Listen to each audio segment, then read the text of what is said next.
There we go. Yeah.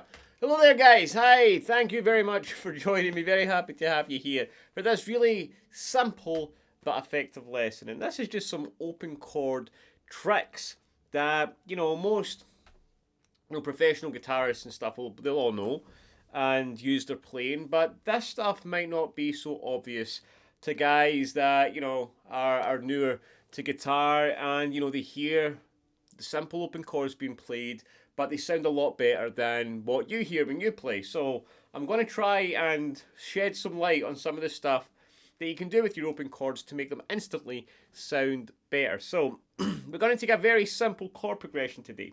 Make sure you've got your guitars up, they're in tune. You got your whiskey, your coffee, your green smoothie, whatever you're into, and you're ready to go. Right, so G, D, E minor. G, D, E minor. They're the only chords we need to know. If you know these chords, we're already off to a good start. Alright, G, D, and an E minor. And what I'm going to do is I'm going to take you through 5 steps or 5 different things that are going to be able to, I think 5 anyway, not really counted, but quite a few things that we're going to be able to add to this progression to make it consistently sound even more glorious than the last. Okay, so the first thing we're going to do, right, it's going to be really simple. And the strumming, not really thinking about it, it's just going G, D, E minor. First thing,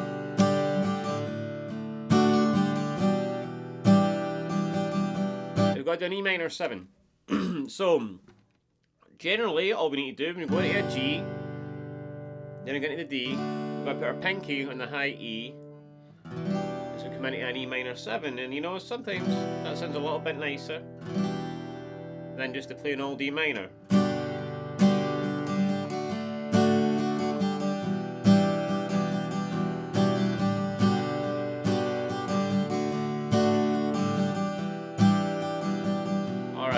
I hear you. Okay, Tony, that's not, a big wow.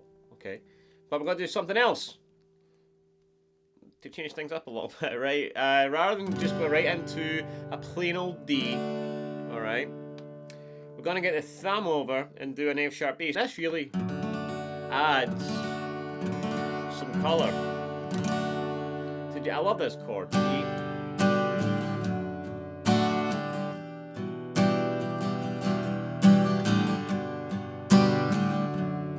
Sometimes you can get the bass note and strum, or you can just get the whole chord. And generally, the thumb mutes the A string, so you go right into the D. Alright? So yeah, and there's already an F sharp in a D chord. So you're just playing the D, but taking one of the notes out and playing it as the bass, so the F sharp.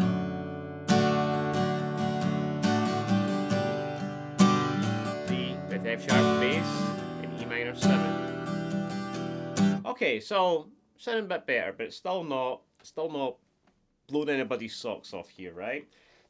So the next thing we want to look at is to start adding some different dynamics into our playing. Now I'm going to divide this into 2 steps. So the first thing I'm going to talk about is muting the guitar. And we can do that in different ways. We can completely mute the guitar, and we do that by having our palm over here on this side of the hole, the sound hole, right? So basically, you just dampen the strings. You don't have your hand completely down, and you're not hearing anything, right? You want to just play around with that.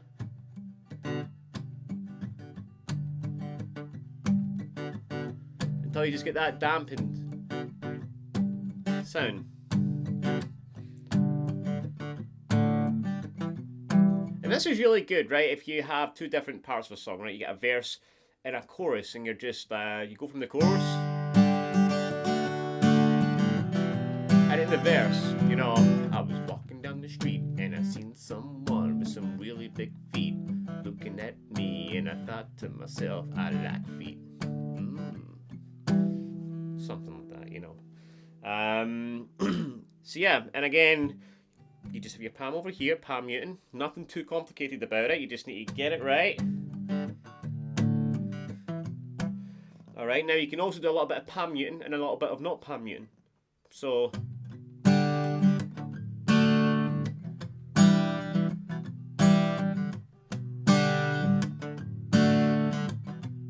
And you know what, these kind of things, right, the dynamics are what take you from sounding amateur to sounding good, like you're playing with feel, because that's what it's about. Dynamics are all about feel, right? So like when you're talking and you're singing, you're not always speaking like this, or else, yeah, people are going to switch to another video really quickly.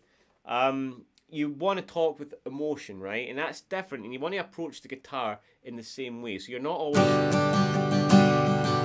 You go...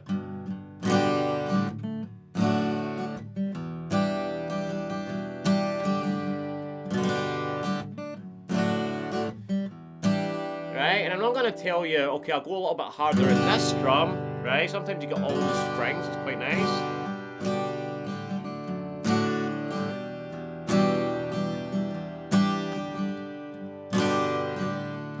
You need to just experiment with that yourself, just practice and going a little bit softer and harder sometimes.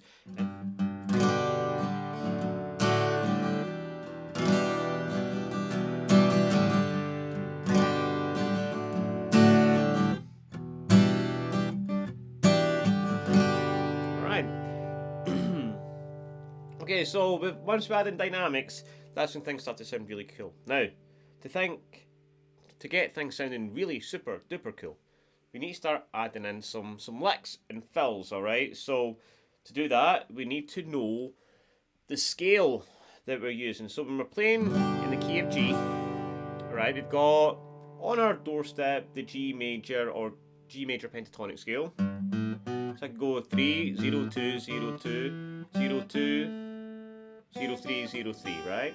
And with a little extension of that, 5, 3, 5, 3, 4. Can go up to 5 as well, get this little note. And we can use all those notes. Alright, that was quite fast. Now, if you know the blues scale, the E blues scale is the same. E minor is G major's evil twin, so they share the same notes. Alright, but yeah, you can use that. Now, an easier way to think about it is see these notes on the 2nd fret. You can use all of them, right? You can take your index finger and just have fun there, right? So let's try and do something with that.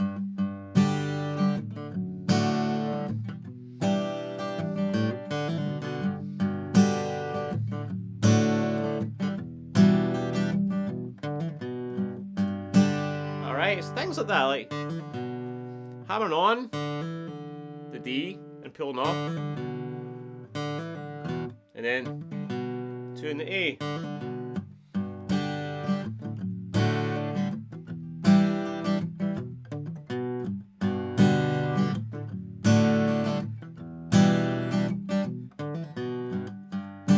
Alright, you can do the famous lick that's been played in countless songs, including 75 of my YouTube videos.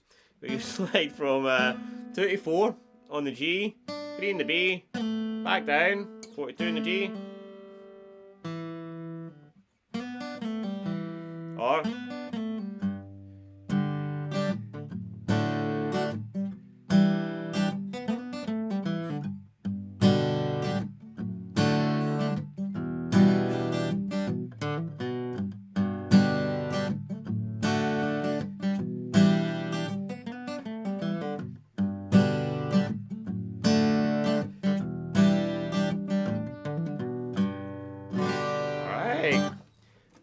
so, some ideas for some open chords to take your playing and make it into something, you know, don't want to say better, but cooler.